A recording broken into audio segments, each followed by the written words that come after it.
Today is September 2nd, 2015.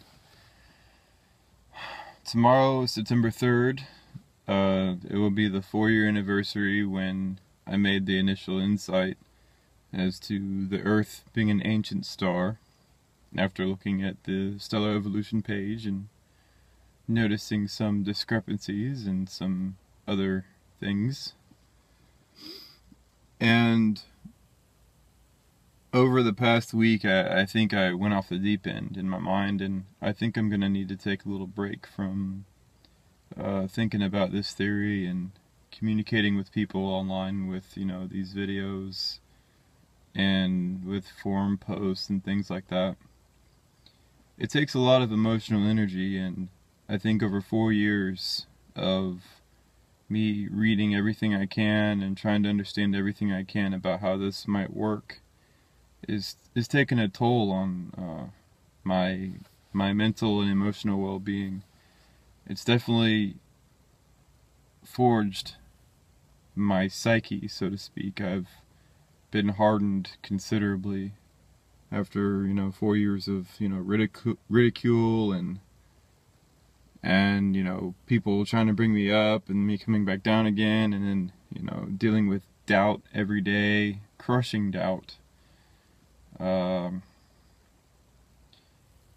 It's definitely been something that needs time to process. I haven't really, it's been 4 years and I've been processing little by little at a time, but I think I really need to step back from it and allow my brain to process what's happened to me and to let the ideas really, sink in, to let myself really heal from the emotional turbulence that's happened to me.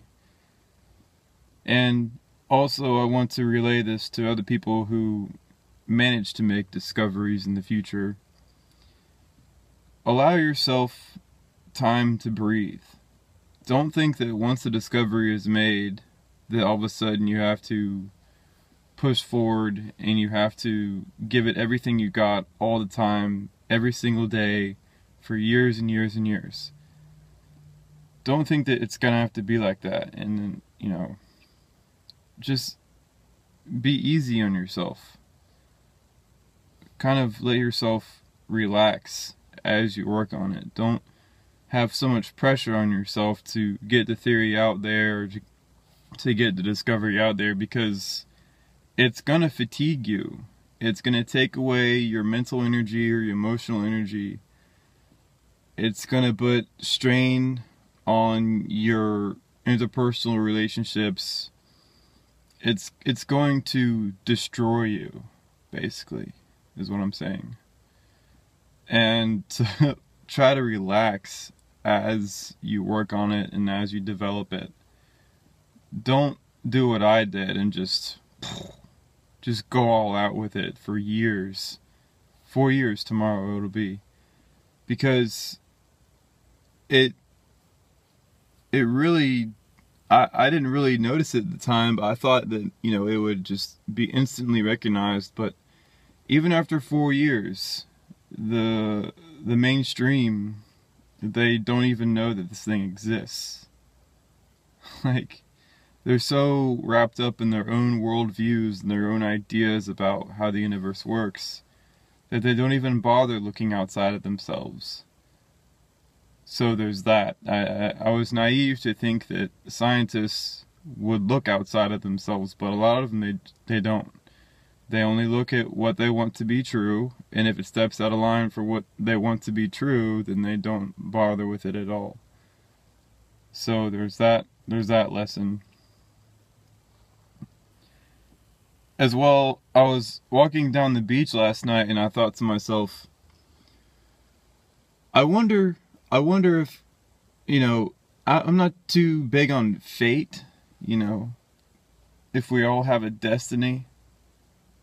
But if there is fate and people have a prescribed path that they take in life, then I really, in hindsight, I really see why a person like myself, not me, a person like myself who thinks outside of themselves and who has a background in the military should make a discovery of this magnitude. I just honestly don't see somebody who lives the safe academic life really putting forth the kind of energy and time into something that goes against every single one of their peers. I just don't see that happening. It literally had to take somebody who's an outsider, who has that intestinal fortitude to really push through a lot of the pain of being ridiculed and being, put down all the time. And I just don't think many academics have that in them. So to think, not me, but I mean, this discovery could have been made by anybody, and probably is being made by a lot of people right now when they, find this stuff or read about Alexander Oparin or Anthony Abruzzo or Lord Kelvin, and they dig into the catacombs of his writings. They'll find a lot of the stuff that I've been working on as well. And that was over 100 years ago. But to actually take it upon yourself to grab it and do something with it, I just don't see an academic really stepping outside of their comfort zone and doing it. Because there's too much pressure from their peers, their professors, their friends to agree with each other. If you're an academic and now your friends believe in plate tectonics and you come out and say, well, I don't think that's true at all.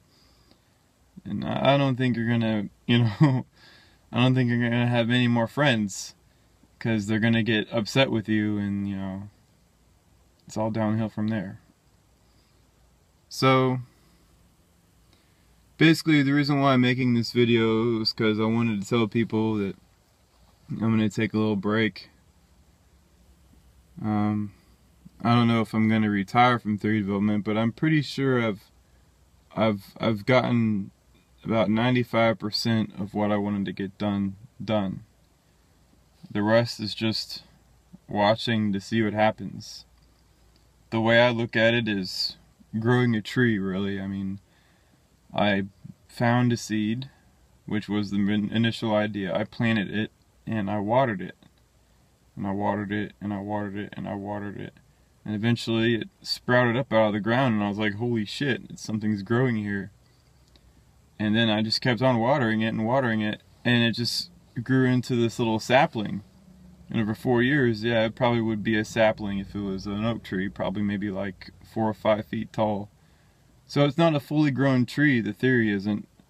But I think it can handle itself now. It can weather the elements, and people won't chop it down thinking it's grass. Given, it's not growing in a place that shouldn't be growing. But I mean, it's there now. People can see it. And anybody can water it. Anybody can work on it. I wouldn't really consider it my theory anymore. I would consider it anybody's who actually, works on it or tries to understand it. I would consider it theirs as well. That's why I call it stellar metamorphosis. It's not the Walensky theory of planet formation and star evolution. It's not that at all. It's stellar metamorphosis, because I realize that a lot of other people have added to it, but none of them have actually really named it. I mean, sure, Anthony Abruzzo named it stellar transformation, but transformation to me was cold and indifferent.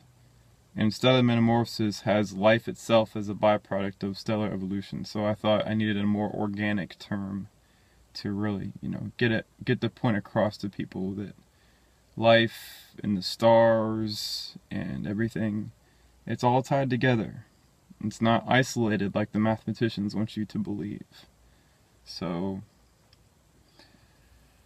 yeah, I'm just gonna sit here and take my little break and relax. Maybe go to the beach a bit more often, lay in the sand to just vegetate. Maybe I'll bury myself in the sand and pretend I'm a carrot. That'll be a lot of fun.